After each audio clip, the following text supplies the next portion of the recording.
সকলোলৈকে পুনৰবাৰ স্বাগতম জনালো। আজি আমি মহিলাসকলৰ বাবে এটা গুৰুত্বপূৰ্ণ বিষয় আলোচনা কৰিবলৈ লৈছো। যিসকল মহিলাই কৰ্মসংস্থাপন বিচাৰি আছে সেই মহিলাসকলৰ বাবে অতি গুৰুত্বপূৰ্ণ হ'ব আজি ভিডিঅ'টো। প্ৰধানমন্ত্ৰী আৱাস যোজনা গ্ৰামীণৰ জৰিয়তে লখিমী মিস্ত্ৰী নামৰ এখন আঁচনি আছে। যিখন আঁচনিৰ জৰিয়তে মহিলাসকলে প্ৰশিক্ষণ গ্ৰহণ কৰি নিয়োগৰ সুবিধা লাভ কৰিব পাৰে। এই আঁচনিখনৰ সম্পৰ্কত আলোচনা কৰিম আজি ভিডিঅ'টোৰ জৰিয়তে। লখিমী মিস্ত্ৰী প্ৰধানমন্ত্ৰী আৱাস যোজনা গ্ৰামীণৰ অধীনত এক পদক্ষেপ ইতিমধ্যে অসম চৰকাৰে গ্ৰহণ কৰিছে।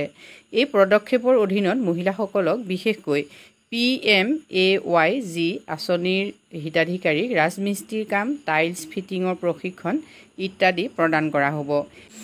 এই পদক্ষেপৰ মূল বৈশিষ্ট্যসমূহ হ'ল 45 দিনীয়া প্ৰশিক্ষণ দিয়া হ'ব মহিলাসকলক।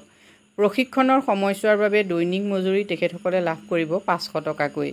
যদি সপ্তাহত 6 দিন কাম কৰে তেতিয়াহ'লে মহিলাসকলে লাভ কৰিব 3000 টকা। প্ৰতি সপ্তাহত মজুৰি লাভ হ'ব। প্ৰশিক্ষণত প্ৰমাণ পত্ৰ প্ৰদান কৰা হ'ব। প্ৰশিক্ষাৰ্থীক ৰাজমিস্ত্ৰীৰ সঁজুলি কিট প্ৰদান কৰা হ'ব। অৰ্থাৎ ৰাজমিস্ত্ৰীৰ বাবে যিখিনি বস্তু প্ৰয়োজন হয় মানে সঁজুলি যিখিনি লাগে সেইখিনিও চৰকাৰৰ ফালৰ পৰা দিয়া হ'ব। নিৰ্মাণ উদ্যোগত ব্যাপক সুযোগ লাভ কৰিব মহিলাসকলে। প্ৰশিক্ষাৰ্থীক টাইলছ ফিটিঙৰ অতিৰিক্ত প্ৰশিক্ষণ দিয়া হ'ব, যাৰ জৰিয়তে তেওঁলোকে অধিক আয়ৰ সুযোগ লাভ কৰিব। প্ৰশিক্ষাৰ্থীয়ে যত্ন সহকাৰে নিজৰ ঘৰ নিৰ্মাণ কৰিব পাৰিব। প্ৰশিক্ষণৰ অন্তত জ্যেষ্ঠ ৰাজমিস্ত্ৰীৰ ওচৰত অধিক বিনামূলীয়া প্ৰশিক্ষণৰ বাবে তেওঁলোকে যোগ্যতা লাভ কৰিব। এইখিনি হ'ল এই আঁচনিখনৰ মূল বৈশিষ্ট্য। এই আঁচনিখনৰ জৰিয়তে মহিলাসকলে পাব লগা এইখিনি হ'ল সুবিধা, মানে তেওঁলোকে বিনামূলীয়াকৈ 45 দিনীয়া প্ৰশিক্ষণ লাভ কৰিব আৰু সেই প্ৰশিক্ষণ কালতে তেওঁলোকে এটা মজুৰিও লাভ কৰিব। মানে যদি তেওঁলোকে 30 দিন কাম কৰে তেতিয়াহ'লে 30 দিনত দিনে 500 টকাকৈ তেওঁলোকে 15,000 টকা লাভ কৰিবলৈ সক্ষম হ'ব। প্ৰশিক্ষণসমূহ দিয়া হ'ব অন-ছাইট প্ৰগ্ৰেমত, য'ত কাম কৰি থাকে তাতে প্ৰশিক্ষণ দিয়া হ'ব, যিটো কোৱা হৈছে অন-ছাইট প্ৰগ্ৰেম। এই প্ৰগ্ৰেমটো এনেকুৱা হ'ব মানে নিৰ্মাণস্থলীতে বাস্তৱসন্মত প্ৰশিক্ষণৰ ব্যৱস্থা কৰা হ'ব।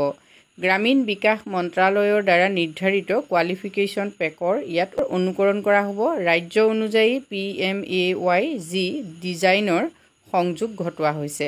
এই আঁচনিত শ্বৰ্ট টাইম ট্ৰেইনিং দিয়া হ'ব।